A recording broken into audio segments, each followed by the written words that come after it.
마음을 새롭게 보면 아름답다. 마음의 옆모습. 안녕하세요. 빠우사 한님입니다. 유튜브를 시작하고 꽤 오래 내면의 갈증을 느끼고 있었어요. 마음에 대한 이야기를 더 명확하고 깊게 나누고 싶은데 저 역시도 연습해가는 과정이었거든요. 여전히 습관적인 생각과 행동에 빠져들고 책과 영상으로 그 마음을 살펴보다가 새로 알아차리고 깨닫는 과정의 연속이었죠. 그래서 저의 이야기를 나누기가 참 두려웠어요. 누군가의 고민을 해결해 줄 수 있을까? 명료한 지혜를 전할 수 있을까? 무엇보다 디펙 초프라, 에크하르트 톨레, 크리슈 나무르티와 같은 영성 구루들의 지혜가 나에게 있나? 크게 보면 내가 자격이 있나에 대한 두려움이 정말 컸던 것 같아요.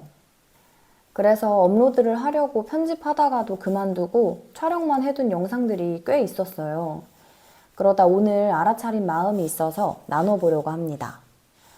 오늘은 마음에서 끌리는 것을 시도할 때 내가 잘하고 있는 건가? 나는 실력이 안 되는데 괜찮은가? 라는 마음에 대한 이야기입니다. 저는 에크하르트 톨레를 정말 좋아하는데요. 마음과 신성에 대한 주제를 굉장히 다정하고 유머러스하게 풀어내는 분이거든요. 종교에 대한 이야기는 아니면서도 그 모두를 아우르는 통찰력도 대단하고요.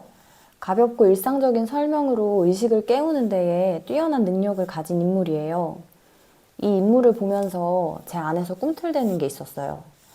나도 지금 이 순간의 아름다움, 우리 자신으로서 완전하고 충분하다는 응원의 메시지를 전하고 싶다.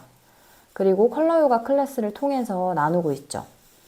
하지만 이것만으로 충분하지가 않고 더 확장하고 싶은 욕망이 샘솟기 시작했어요. 제 자신을 더 헌신하고 싶었죠. 지금보다 직접적이고 적극적으로 내면에 대한 이야기, 우리 존재에 대한 이야기를 나누고 싶었거든요. 그래서 아침 명상과 차담을 시작했어요. 이걸 시작할 때도 명상과 차담을 통해서 마음에 대한 이야기를 정식으로 나누게 되면 저의 내공이 부족할까봐 참 망설였어요. 그래도 시작하게 됐고 직접 경험하면서 느끼는 건 가슴을 따라야 한다는 거예요. 실제로 나누면서 제가 더 많이 배우고 빠르게 확장하는 게 매일 매순간 체감되더라고요. 그리고 무엇보다 이미 나눌 능력이 나에게 있다는 걸 다시 한번 확신하게 됐죠. 그러다 바로 오늘 개인적인 고민을 말씀해 주셔서 제 경험을 통해 깨달은 점이나 책과 영상을 통해 얻은 지혜를 나누고 있는데 여기에서 새로운 장이 열립니다. 제가 누군가의 고민을 해결해 줄 수 없다는 사실이에요. 그리고 고민 자체보다 고민을 꿰뚫는 통찰과 지혜를 내가 알려준다고 생각하니까 너무 부담스러워지더라고요. 왠지 정답을 알아야 할 것 같은 느낌인데 정답을 구하려는 마음 자체가 괴로움을 만들죠. 왜냐하면 정답이라는 기준점을 정해두는 순간 정답이 아닌 것들이 생겨나니까요. 그런데 구루들의 영상을 보면 그들에게선 정말 뛰어나고 명료한 대답, 참 지혜스러운 대답이 흘러나오더라고요. 근데 지금의 나는 그게 가능한가? 있는 그대로를 보니까 아니요 였어요. 근데 그런 저 자신을 허용하지 못하고 대답을 찾아야 해. 에크하르트 톨레처럼 지혜로워져야 돼. 너도 뛰어난 지성을 발휘해야 돼. 라고 압박하고 있었다는 사실을 깨달았어요. 누군가에게서 영감을 받는 것과 비교하고 평가하는 건 정말 다른 에너지잖아요. 한편으로 분명한 건 저는 저의 이야기를 통해 나눌 수 있다는 사실이었어요. 누구처럼이 아니라 오롯이 저답게요. 그런데 그 지혜가 언제 발휘되나 살펴보니까 구루들의 이야기를 들을 때였어요. 제가 매일 하는 게 구루들의 영상을 보고 책을 읽고 사색하는 건데 이 과정에서 깨닫고 직접 적용해보고 느껴보고 나의 것으로 체득하는 게 능력이 뛰어나더라고요. 약간 쪽집게 강사라고 할까요? 똑같이 읽었어도 유난히 이해하기 쉽게 설명하거나 그 사람만의 깨달음까지 보태는 사람 있잖아요. 그게 제게 주어진 능력 중 하나였어요. 그래서 저의 이야기를 들은 분들이 더 쉽게 아하를 느끼시는 거고요. 이렇게 관점을 바꾸고 나니까 아이디어가 샘솟기 시작했어요.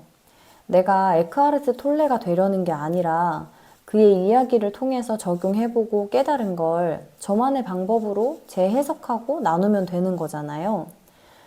정확히 지금의 저는 에크하르트 톨레가 아니에요.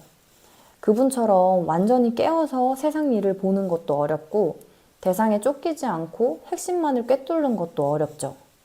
하지만 그에게서 영감을 받고 일상에 적용해본 저만의 이야기는 누구보다 잘할 수 있어요. 에크하르트 톨레는 그의 역할이, 저는 저의 역할이 있는 거죠. 이 알아차림의 과정을 지나니 마음이 정말 가벼워졌습니다. 내일 아침 또다시 명상과 차담을 할 건데 그때 제가 나눌 건 제가 정답을 찾아줘야 하는 게 아니라 에크하르트 톨레의 지혜, 크리슈나무르티의 명료함, 디펙 초프라의 솔직함을 전하는 메신저로서의 역할을 하는 거죠. 순식간에 깨닫고 인간 세상의 원리나 법칙을 꿰뚫는 구루들이 참 부러웠지만 조금 전에 알게 됐습니다. 지금의 나를 있는 그대로 존중하지 못하고 원하는 이미지와 환상을 붙잡으면서 나 자신에게 강요하고 있었다는 걸요. 제가 매일 즐겁게 시간과 에너지를 가장 많이 들이는 게 책을 읽고 영상을 보고 그것을 온전히 내 것으로 소화해서 나누는 거였거든요. 근데 가장 잘하는 걸 놔두고 직접 요리사가 되려고 하니까 얼마나 힘들었겠어요. 요리사는 따로 있어요. 그들은 요리를 해요. 저는 그 요리를 실컷 먹어보고 즐겨보고 경험한 걸 나누는 걸 참 잘하죠. 그런데 이게 나한테 너무 당연한 거라서 자꾸 더 완벽한 그림을 찾아 헤맸던 거예요. 언제나 하고 있고 가장 즐겨 하는 걸 놔두고 다른 사람이 잘하는 걸 따라하려고 하고 있었다니까요. 그래서 오늘 이야기에서 나누고 싶었던 건 내가 자격이 있을까 하는 물음이 든다면 나에겐 그걸 할 잠재력이 이미 있다는 거. 또 하나는 그 과정에서 누군가를 따라하려고 애쓰고 있음을 알아차리면 그 사람과는 다른 나만이 할 수 있는 능력이 있다는 걸 믿을 거. 지금 분명히 하고 있어요. 나에게 너무 당연한 거라 별거 아니라고 과소평가하고 있을 가능성이 커요. 조금 전 저의 알아차림을 나누면서 오늘도 여러분의 지금 이 순간, 지금의 삶을 응원합니다. 빠우사 하세요.